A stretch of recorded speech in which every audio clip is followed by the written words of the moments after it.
Hi, and welcome to this session focusing on lower back and hips and easing tension in those areas where we can feel real tightness and real pain. I am Emma Watkins and I'm going to be guiding you through this session. So it's going to be a combination of yin yoga, which yin yoga comes from the Chinese Taoist tradition, and it's very much around working into the connective tissues and the fascia. So kind of cling film type material that covers all our muscles, our bones, our nerves, our cells. It gives us form essentially, and it gets really, really tight. And when that fascia and connective tissue gets tight, you can imagine the body is just not going to move. By holding long, deep floor poses where the muscles are relaxed, we can work into that connective tissue. And then we'll also be balancing it with some hatha yoga, some more traditional Indian yoga. So you've got the Chinese yin and the Indian hatha, vinyasa, iyengar, ashtanga, etc. And what happens with lower backs and hips is we're often in seated positions and our hip flexors can get very tight. Our abdominal muscles, our lower back muscles get relaxed, but not in a positive way. They become weakened. So tighter here, weakened here. Our pelvis ends up tilting forward and it starts to pull on our lower back, and because our pelvis isn't neutral, it starts working into the hips as well. So these poses are going to give some rest and relaxation to the hips and the backs, but we're also going to work into those areas and really stretch the muscles and create tension in the connective tissues. We're going to start in child's pose, which the more you get to know me, the more you'll realise I love child's pose. Actually, there are a few poses in this little sequence that we're going to do today that are my absolute favourites. So knees out wide, big toes to touch, extend the arms out, bring the forehead to the mat, and as you bring the forehead down onto the mat, exhale fully through your mouth right to the end of the exhale.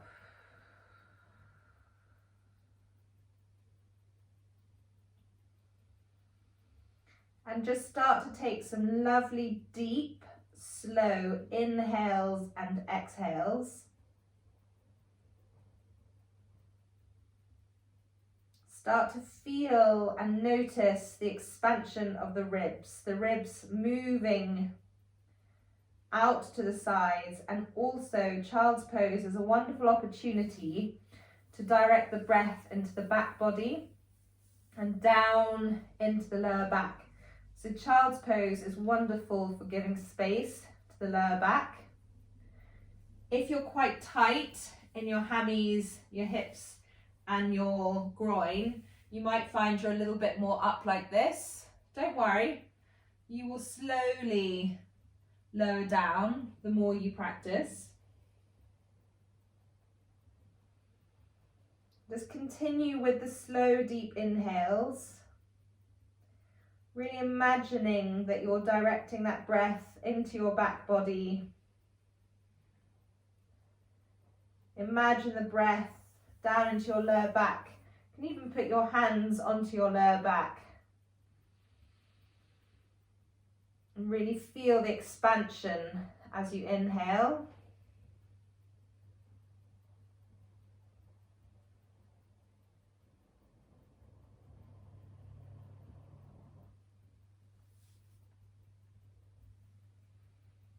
And in child's pose, you can allow the whole body to relax. So you're not looking to hold or engage or lift. From the tips of your fingers to your toes, your body is dropping down into the mat. You can roll your forehead from side to side. Roll your hips from side to side.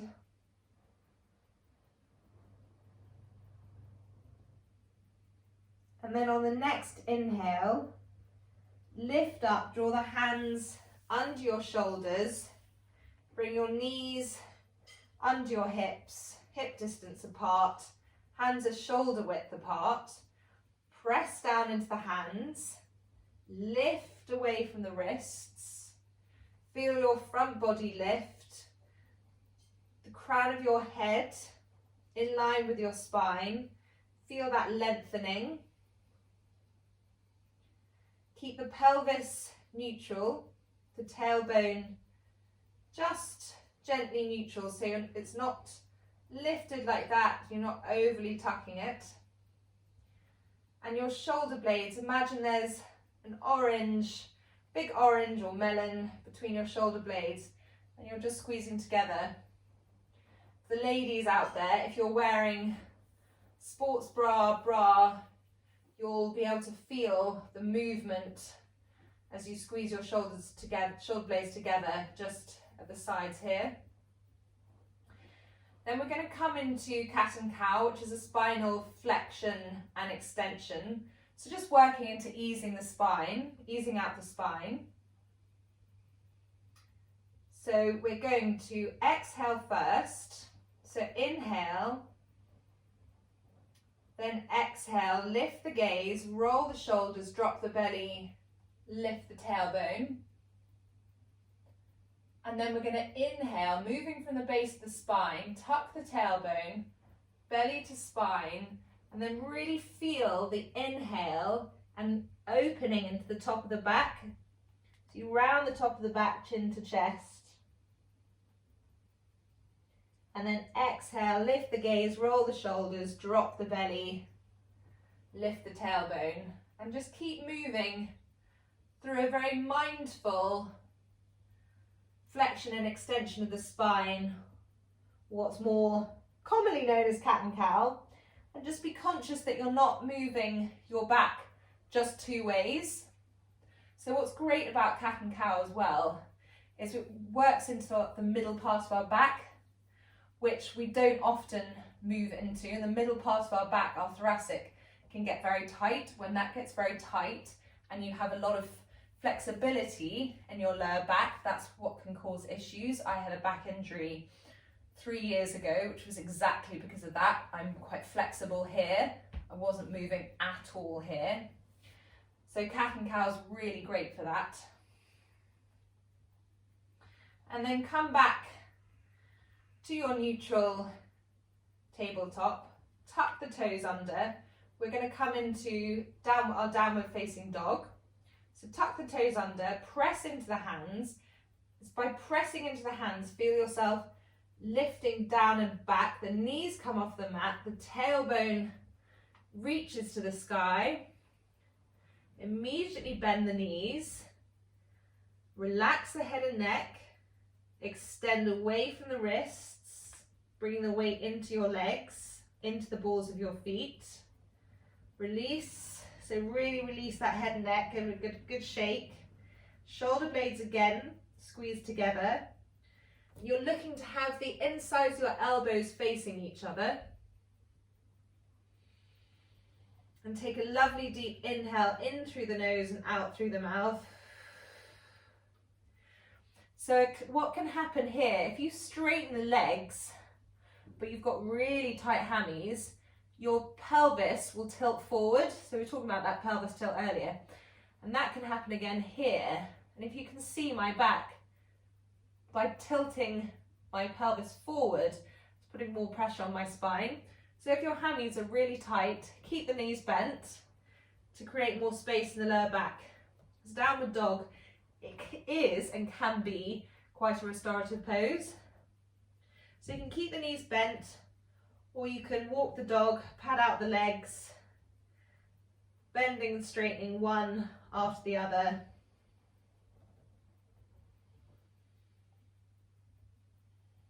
Keep with the breath, keep the jaw relaxed, and then walk the feet up towards the hands. Inhale into your flat back, and then exhale into one of my favorites, Ragdoll Uttanasana, feet hip distance apart, weight down to the four corners, so keep the legs nice and strong and let the whole top body completely release. So you can grab onto opposite elbows, really bend the knees so your belly's on your thighs, and you can hang, create a bit of movement, and this should feel really lovely for the lower back. Then release the hands. We'll peel our way slowly up to a standing position. Give the shoulders a bit of a roll up and back and up and back. Once more, up and back. Then bend the knees slightly, interlace the hands.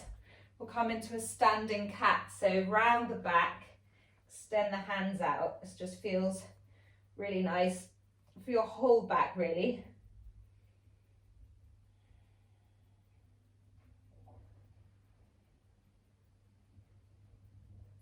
And then release. Come briefly into your mountain pose. So lifting from the arches of the feet to the crown of the head. Even something as simple as mountain pose. In our normal routines and postures, shoulders are like this, pelvis can be whichever way, but usually not neutral. And if we can get our pelvis right, open the chest, drop the shoulders, tuck the tailbone, lift the core, really create stability within our body, strength within our core, neutrality and alignment in our pelvis, that too will help protect our lower back and keep those hip flexors nice and stretched. Talking about hip flexors, we're going to come into dragon, which is a yin pose. So we're going to come forward, take the right leg back as though you're coming into crescent lunge. Then you're going to lower the back knee, lower the back foot, walk the left foot out to the edge of the mat. And then you're going to either just place your hands down here and you'll really feel a good stretch into the front of your right thigh, so into your hip flexors. Or you can bring a block, a book, a cushion, whatever you have. If you want to bring your forearms down just to deepen the stretch. But you might find that brings you into more of a stretch in the left groin, and actually just being up on your hands deepens the hip flexor stretch of the right leg. And then you're actually going to stay here for 3 to 5 minutes. If you haven't done any yin before, I'd suggest holding here for 3. So probably worth putting a stopwatch on. So yin poses are all held for that length of time to enable the body to relax, the muscle group within the target area to relax, so that we can start to have effect on the connective tissue and the fascia. So there's often a target muscle group. So here it's the hip flexors, but the hip flexors are relaxed. Whereas in the poses we were doing previously, we're contracting the muscles. So we're hydrating the muscles in a slightly different way. Whereas in yin, you're hydrating the connective tissue, but the muscles, of course, they do get targeted even though they are relaxed. Or I should say they do still feel as though they're being stretched. But it's almost being stretched rather than contracted. It's just slightly different. So when I'm in this pose, my arms are what's supporting me. So the rest of my body, you can let your head hang, is relaxed. My core's relaxed, my right leg is relaxed, my right hip, my left hip, You have to be quite conscious about body scanning and just ensuring that your body is relaxed, because you may well find you're holding even when you think you're not. So when you've done your 3 to 5 minutes, bring yourself out, and we come into what's called a rebound between yin poses. So you can come down and just rest your forehead onto your hands. A rebound, I'll explain it in one moment when I'm up and it's probably easier to hear me.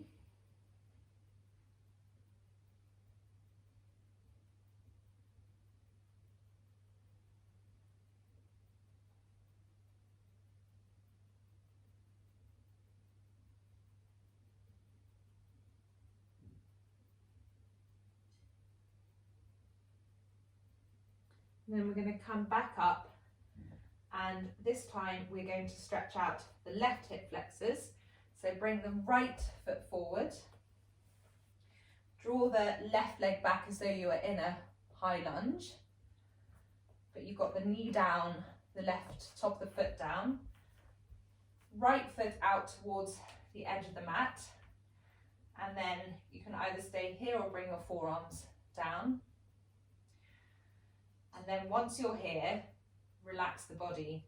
Obviously the arms are not going to be relaxed, that's fine. That's what's enabling the target area to relax.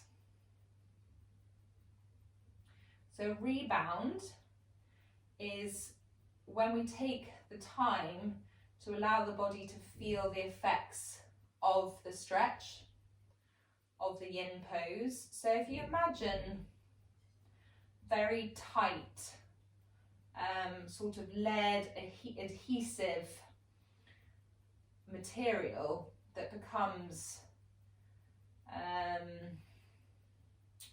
almost like a really hard sponge that hasn't seen water for a very long time. The moment you start to drop water onto it, it just starts to ease. You think about your connective tissue a little bit like that, and also a little bit like an elastic band. So when you really stretch an elastic band, obviously when you let it go, it then pings. But if you weren't going to let it go and you were just holding it between your fingers and you were stretching, and then you were just gently releasing, then the connective tissue is also a bit like that. So when you stretch it and then release it, you've increased its elasticity, and you might be able to feel the release when you come into the rebound. It may feel like a tingling or a humming. When I say a humming, it's that humming kind of below the surface. In Chinese medicine, there is also the understanding that our meridian channels flow through the fascia. So by working into the different yin poses, you're accessing the different meridian channels. I'll do some yin sessions on those. So when you've been here for 3 to 5 minutes, come back out of the pose and come and rest in your rebound again for a couple of moments.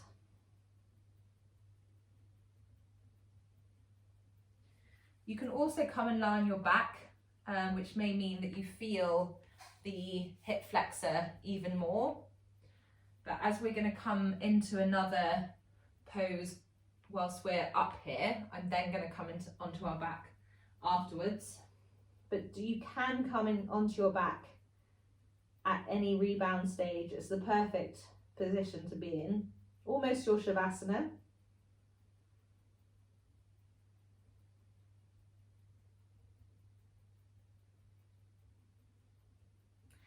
And then come up and forward, and we're going to come into pigeon. So I'm going to show you 3 options. Depends how you're physiologically built. So pigeon works into your hips. So we've gone hip flexors, now into hips. And pigeon is practiced in ashtanga, hatha, and also in yin. It's just held for longer tends to be held for longer in yin. So pigeon, you come into the right hip flexor first, so left leg extended back, left foot down. So you can either come into hip flexor, pigeon, where your right shin comes up. So for me, I'm not very flexible into my knee. So my right shin, when I come onto it like this,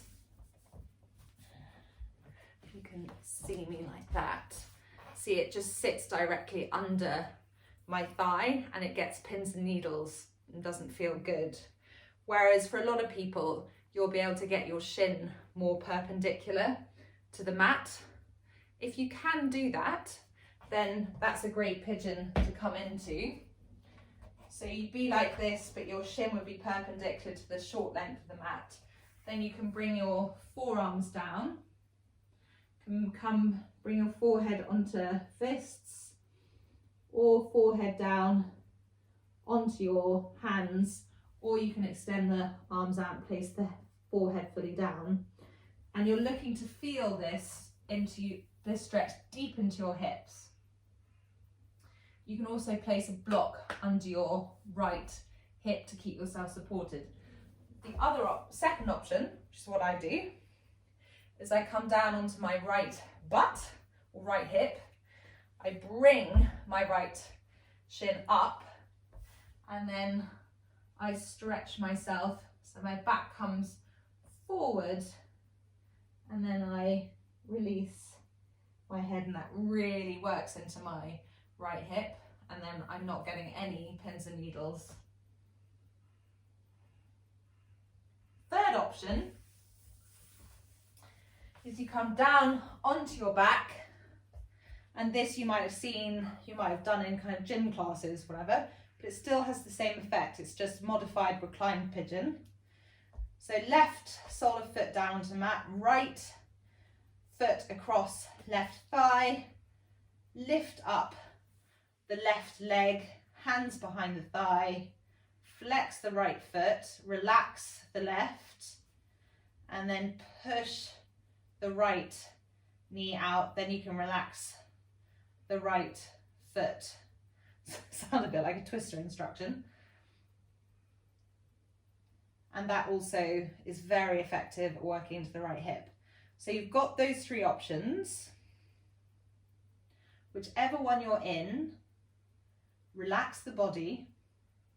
If you're in traditional pigeon, it can be quite full on, so be aware of that. And I mean full on in the sense it's quite an intense feeling.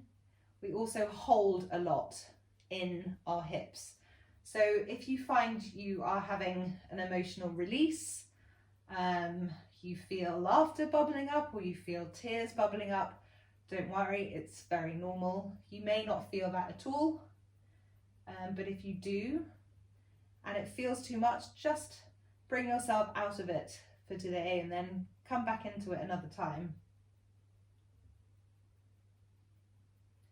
And then when you've been in your pigeon for 3 to 5 minutes, you can come into your rebound. So I'm on my back, so I'm going to come into Shavasana, and I can already feel that in my right hip.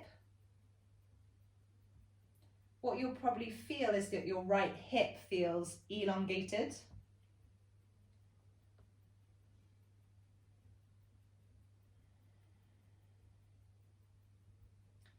So it's a really lovely feeling of creating space. If you feel a vulnerability in that area, again, don't worry, that's very normal. You could be working into an area of the body, fascia connective tissue that you've possibly never worked into. And then we'll come into pigeon on the other side. So I'll show you the three options again. So you can bring the right leg extended out behind. So the left leg can come under you, and then the left shin comes almost perpendicular to the mat. And what I mentioned about block or brick, if you feel yourself dropping down, you want to keep yourself up, you can just prop yourself up with a brick, and then bring yourself down onto the mat. The option I practice, down onto my left hip, left shin up perpendicular to the front of the mat, and then I draw myself down.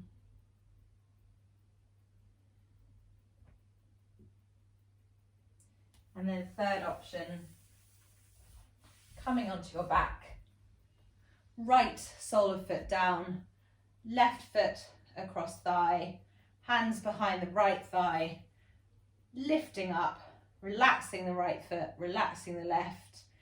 Push the left elbow out.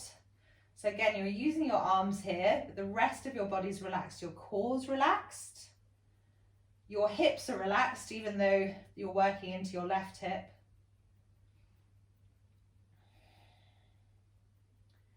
And then you're going to stay here. You may already have been in your pose for some time as I've been showing the options. But what Yin's really good at doing as well is slowing us down, which is quite hard to do, because if you ever do stretching, you tend to, or one tends to just hold a stretch, quickly do a bit of a quad stretch, bit of a hammy stretch, and then off you go. Whereas what Yin does is it keeps you in the pose, it slows your body down and it slows your mind down. So it's a real experience of patience and going inwards, which is why it can be quite an intense practice, but it's a very therapeutic one. It's a very relaxing practice, and the more I've learnt about the meridian channels and the Chinese medicine side of Yin, I just find it so fascinating. So as I said, I will do some sessions looking at the different meridian channels and the different organs that they're associated with and how they can affect our well-being.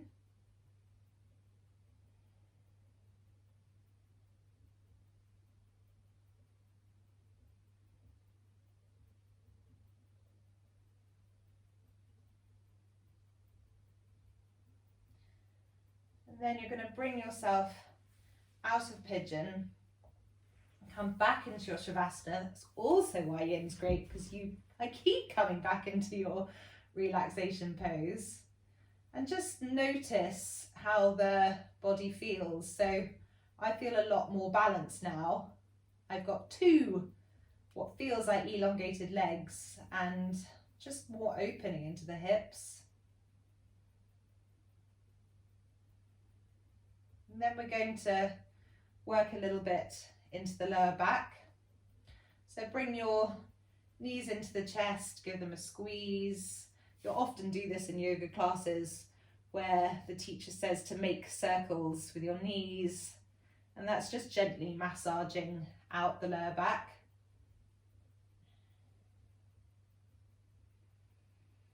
And then extend the legs up. We're going to come into happy baby, which is just one of the best yoga poses. You can do this in two ways. You can either grab onto the outsides of the feet, or if you feel that's bringing your pelvis up too much, you can grab onto the backs of the thighs and just rock from side to side. Again, it's just working into your lower back.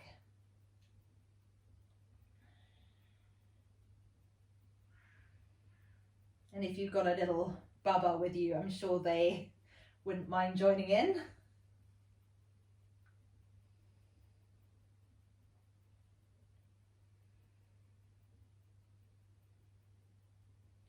And then bring the feet together, lower down onto the mat. So this is semi-supine.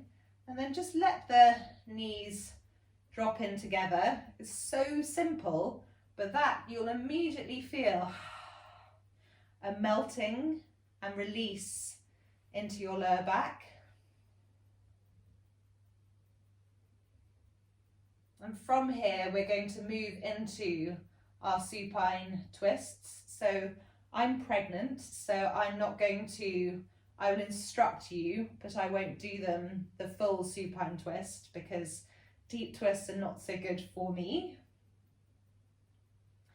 You then bring your knees back up, so soles of the feet on the ground, and then you can do this in various ways. You can drop your knees just down to the left, and then take your gaze out to the right and take your arm out to the right. If you want to feel it a bit more deeply, you can bring your right leg down onto the mat, left knee up, and then draw the left knee across your body with your, bring your right knee across your body with your left hand, and then take your right arm out. But keep your right shoulder on the mat, so your left knee doesn't need to be fully down on the mat. As I said, I'm not doing it fully because I'm pregnant, so that's why my knee's up so high. But that will just give you a slightly more intense supine twist. And one more option to add into the mix, if you've got bricks and blocks with you or books, you can support your right knee when it comes over. So you can support it on this side with a brick, and then you can support your arm on this side, which can feel really lovely. And you can turn this into a yin pose if you want to stay here for longer, if you're really feeling quite tight, particularly again in the middle part of the back. So this supine twist, it works into the lower back but also in the middle. So you've got lots of options. That's what I love about props. Props give you options, but you don't necessarily have to have the actual thing. And then bring your legs back up to center, and then either drop them down onto the right or extend the left leg out, right leg out, left leg in, and then draw the left knee across the body, left arm out, and take your gaze out.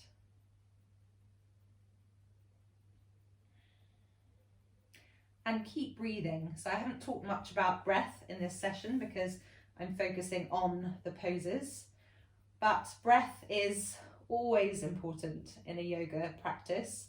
It just helps with the easing of tension, and it helps with movement, and particularly with yin yoga, when the poses are quite intense, it helps to breathe into those poses.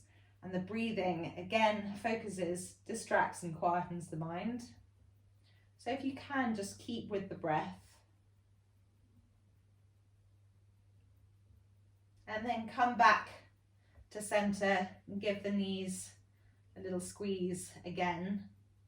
And then I'm going to bring us up for one final yin pose, one of my faves as well.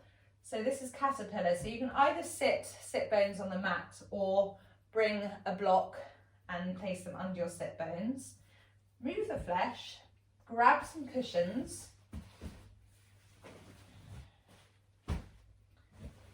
Relax the legs, feet not flexed, and you're going to drape yourself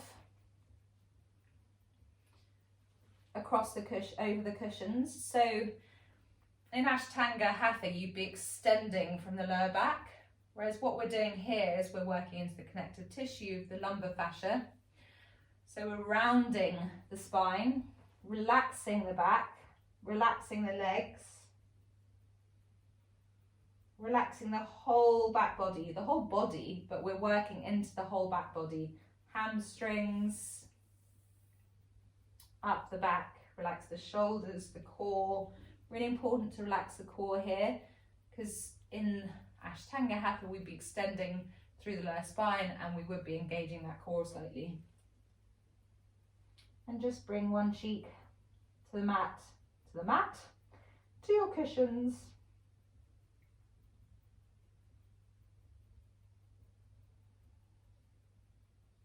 And it's just such a restful, soft and gentle pose this.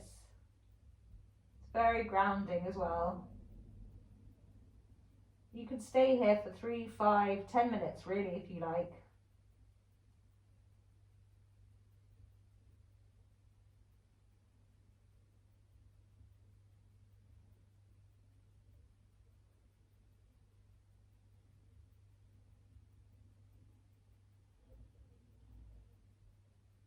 And what you'll hopefully notice, the longer you're in the pose, is you'll feel your body drop that little bit more. So when you think you're relaxed, and then you'll just drop a little bit more and you'll relax a bit further.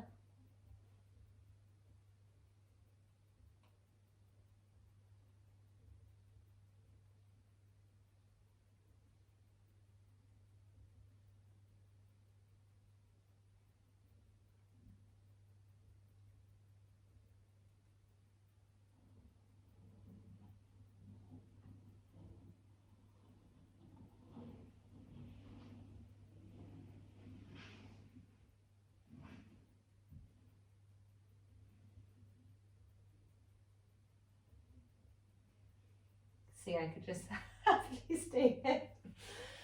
I'm going to bring myself out, but please do stay if you want to stay for longer. Our final pose today is going to be legs on a chair. So you can either come onto a chair or you can bring your legs onto somewhere where your legs are at a right angle. You can have them up a wall as well if you've got a wall to hand. And what this does is, again, it just completely melts the lower back. And it's just the most heavenly pose. And you can drop down into this whilst you're watching telly one evening, or you're just coming and just having some quiet time for yourself.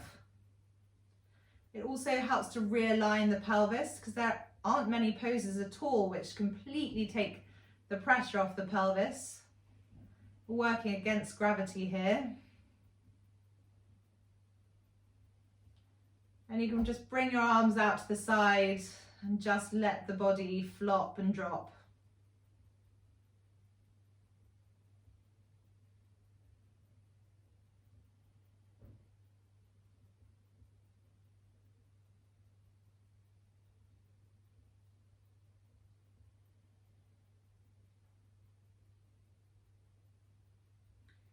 And this pose is bringing us to the end of our hips and lower back sequence.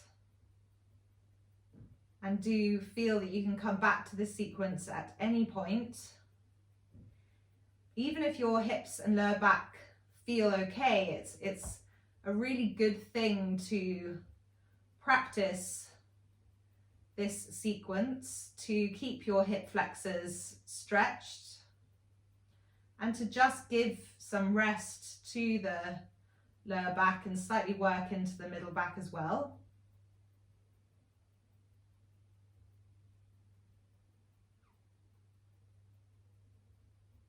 So to end the session, bring yourself off whichever surface you're on, roll onto your right side, and then leave yourself up, back in to your seated position, hands into prayer at heart center, with the eyes closed, and bring the thumbs to the third eye between your eyebrows. Namaste.